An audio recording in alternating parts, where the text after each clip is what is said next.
I once spent a week next to my client's hospital bed in a hospital in Beverly Hills because they had worked their body so hard that it gave out.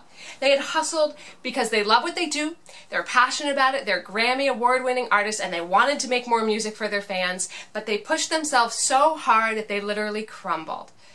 That's the extreme to which we've all been taught, right? We've all been taught we've got to hustle, we've got to do more in order to follow our dreams, and I'm telling you, it doesn't work like that. It's an outdated philosophy. Hey, if we haven't met before, I'm Karlee Fain, celebrity health coach and author, and this is the second of 3 videos to help you step into your extraordinary life. We're taking all the stuff that my superstar A-list people use and love when we work together, and I'm making it accessible for you because your dreams are important too. The world is calling for the unique gifts that you have, and it's time to uncover them. So on the opposite extreme, I've got a Grammy award-winning artist who makes a point to do what he calls happy every day. I met him for what we call gangsta juice, that's our green veggie juice, a couple months ago, and we're sitting there talking. He just came from playing basketball, and he's telling me about how MTV and a few of his recording artists are back at his crib waiting to film that night, and I'm like, what are you doing here drinking juice with me right now? Like, how did you have time to go play basketball and have juice with me, and you've got these guys waiting for you at the house? And he turns to me and he smiles and he's like, Karlee, I've got to do happy first, right? And it just made so much sense. At his level, people are always wanting for his attention. They always want more from him. And if he doesn't make a point to create a little bit of happy for himself every day, he's never going to get to do what he loves. So that's what we're going to do today. We're going to teach you how to never hustle again and how to actually do less in order to receive more of what you want. So here's the problem, right? Maybe you've watched the first video about stepping into a life that you love. You got those steps down, but you're wondering, how do I have time for this? How do I do what I love when I've already got so much on my plate, right? I get it. You're busy. So am I. And we've all been taught that we need to hustle. We need to do more in order to achieve our dreams, right? Work longer hours, sleep less, get caffeinated, just push through, make it happen, and maybe, if you're lucky, at some point later on in your life, you'll have saved up enough money to take a break, right? What's that motto? You know, I'll sleep when I'm dead.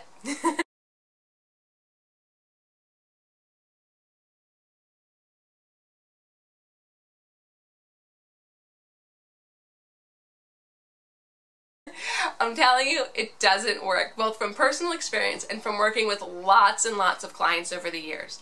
The hustle mentality is outdated.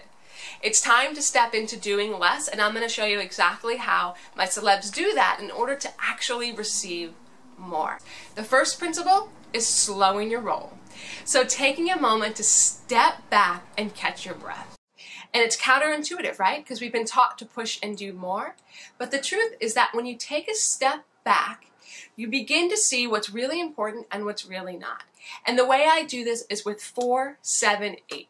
It's the 4-7-8 breath. It's really simple technique, and it will rock your world. It's rocked mine, and many of my clients use it now. So the 4-7-8 breath is this simple. When you feel like you need to make an important decision, you feel like there's a lot on your plate, maybe you're feeling stressed out or overwhelmed, I'll do this breath first thing in the morning if my mind starts to race before I've even got out of bed. Or it's great to do if you're trying to fall asleep and your mind is still racing. What you'll do is you'll sit still, you'll close your eyes, and you'll take a deep breath in for the count of 4. You're going to hold it for a count of 7, and then you're going to exhale for a count of 8. That's it.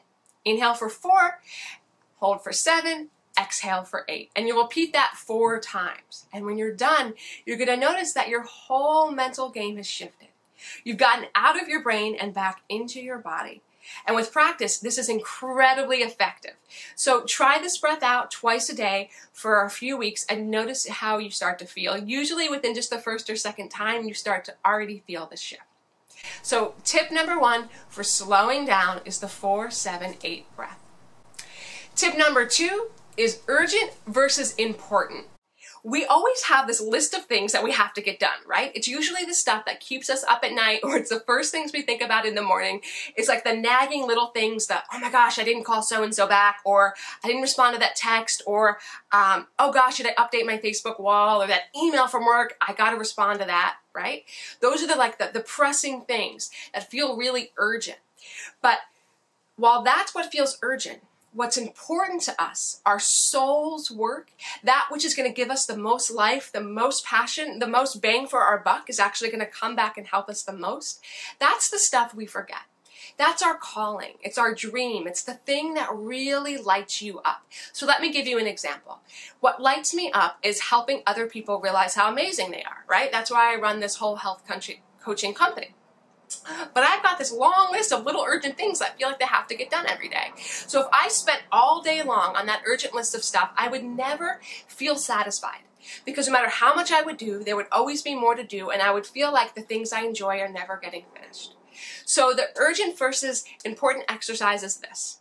I want you to take 2 pieces of paper, and I want on 1 piece of paper for you to write down all the things that feel urgent, all the pressing things that are at the top of your mind that you feel like you have to get done immediately.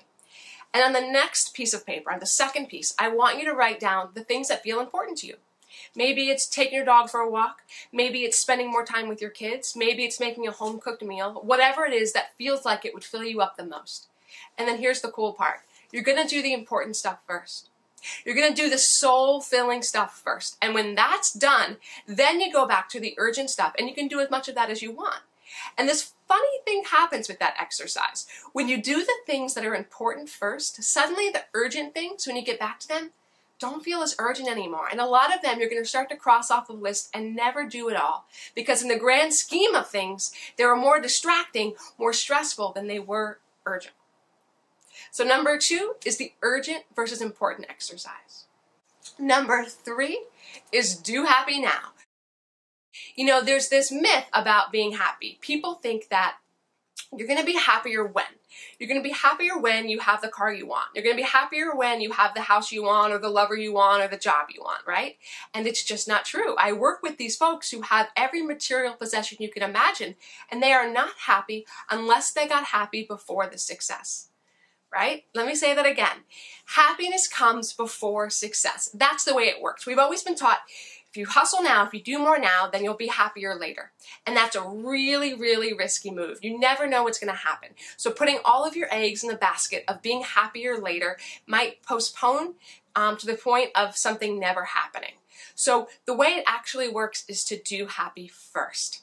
Okay, you're going to cultivate the things that bring you joy, because what you put your attention on is what becomes bigger.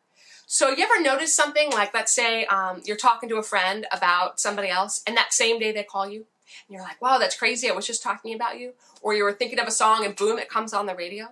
When your mind is focused on something, you're going to begin to notice more of it around you. And the same is true for happiness. So when your mind is focused on the things that make you feel good, you're going to be able to see more of that around you. And the distractions, the busy work, is going to begin to fall away. So just like the client example I gave in the beginning of doing happy first, I'm going to give you the same opportunity. Write down 1 thing you want to do today. You can set a reminder on your phone or stick it on a sticky note where you're going to see it. And I don't care what your happy is. Maybe your happy is going to go play ball with the guys. Maybe your happy is you're going to listen to this new album you've been wanting to hear. You're going to watch a movie, take a hot bath, go for a walk, whatever. Whatever it is, that's your happy. You're going to pick what it is, and you're going to do it at all costs today. So usually our happy is the first thing we kick to the curb. It's the first thing we let go of because we feel like we should be doing everything else. And the truth is that happiness is what's going to bring even more happiness, even more success, even more prosperity into your life. So let's recap from the top. Step number 1 is slowing your roll with the 4-7-8 breath. Step number 2 is the urgent versus important exercise. And step number 3 is doing your happy. So when you put those 3 things together, they're going to have a really profound effect. So this is all great stuff, but let's keep it real.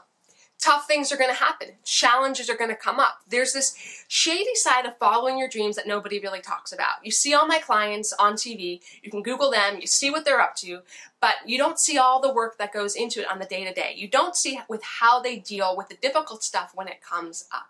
So that's what we're going to talk to in the next video.